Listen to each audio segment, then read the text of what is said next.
வணக்கம், நான் உங்கள் அம்மா சமையல் மீனாட்சி. இப்போ நம்ம சால்ட் ரோல் கஜடா எப்படி பண்ணுறதுன்னு பார்க்கலாம்.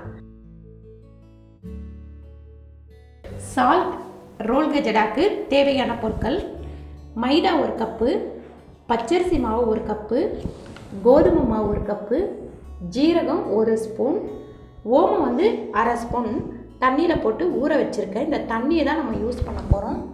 உப்பு தேவையான அளவு, நெய் 1 ஸ்பூன், பொரிக்க தேவையான அளவு எண்ணெய்.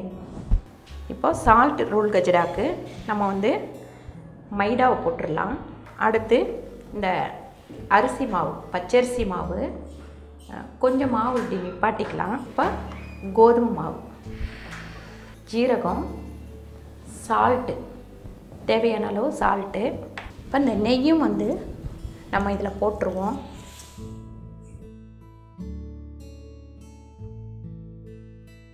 இப்போ உப்பு, நெய், ஜீரகம் இது எல்லாத்தையும் நல்லா ஒன்றா சேர்த்து கலந்துக்கலாம். இப்போ இந்த ஓமத்தை நம்ம வடிகட்டிடலாம். இந்த தண்ணி மட்டும் போதும். இப்போ நம்ம கொஞ்சம் கொஞ்சமாக தண்ணி விட்டு பிணைஞ்சிக்கலாம். பாருங்கள், இந்த மாதிரி நல்லா சப்பாத்தி மாவு அளவுக்கு, சப்பாத்தி மாவை விட கொஞ்சம் திக்காக பிணைஞ்சிக்கங்க. இப்போ இதை 2ஆக பிரிச்சிடலாம். 2ஆக பிரிச்சுட்டு நம்ம சப்பாத்தி கட்டையில் திரட்டி எடுத்துக்கலாம். இப்போ கொஞ்சமாக நம்ம சப்பாத்தி கட்டையில் எண்ணெய் விட்டுக்கலாம். எண்ணெய் விட்டுட்டு அதில் நம்ம மாவை வச்சிடலாம். அரிசி மாவு இருக்கிற தொட்டு நம்ம கொஞ்சம் பொறுமையாக தான் திரட்டணும்.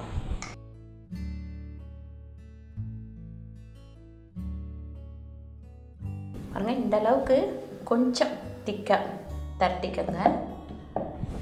பாருங்கள், இது மேலே கொஞ்சம் நல்லாவே எண்ணெய் போட்டுக்கோங்க. போட்டு நல்லா இப்படி ஃபுல்லாக வர அளவுக்கு ஃபுல்லாக தடவி விட்டுருங்க. இப்போ இந்த அரிசி மாவை நம்ம இது மேலே தூவி விட்டுறலாம். இப்போ கத்தி வச்சு ரொம்ப மெல்லிசாக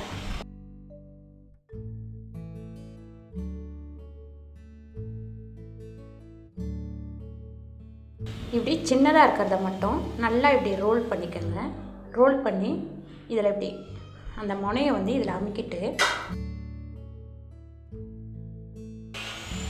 இந்த அளவு பண்ணிக்கலாம்.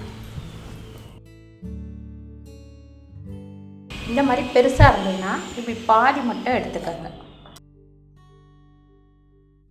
இப்படி ஒரு அமுக்கு அமுக்குனா போதும்.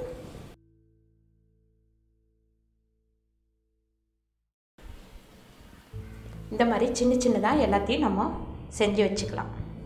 இதே மாதிரி நம்ம எல்லாத்தையும் கட் பண்ணி ரோல் பண்ணி அமுக்கி எடுத்து வச்சுக்கலாம். பாருங்கள், இப்போ எண்ணெய் ஊற்றிக்கலாம். எண்ணெய் நல்லா காயட்டும். பாருங்கள், இந்த மாதிரி உருட்டி இந்த கிணம் இருக்கட்டும். அப்போ தான் நம்மளுக்கு நல்லா மொறு மொறுன்னு சூப்பராகவும் இருக்கும். இப்போ நம்ம எண்ணெய் காஞ்சிச்சு போட ஆரம்பிக்கலாம்.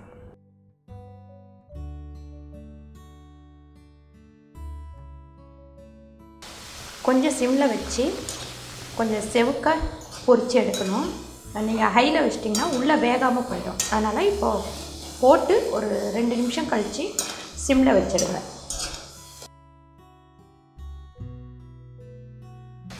இப்போ பாருங்கள், கொஞ்சம் வெந்ததுக்கப்புறம் ஹையில் வச்சிடுங்க. ஹையில் வச்சுட்டு கொஞ்சம் இது வேகிறதுக்கு லேட் ஆகும். ஏன்னா திக்காக இருக்கிற தொட்டு உள்ளெல்லாம் நல்லா வேகணும்.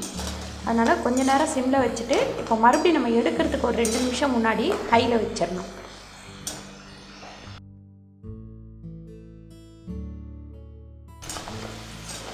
பாருங்க, இந்த கலர் வந்தவுடனே எடுத்துருங்க.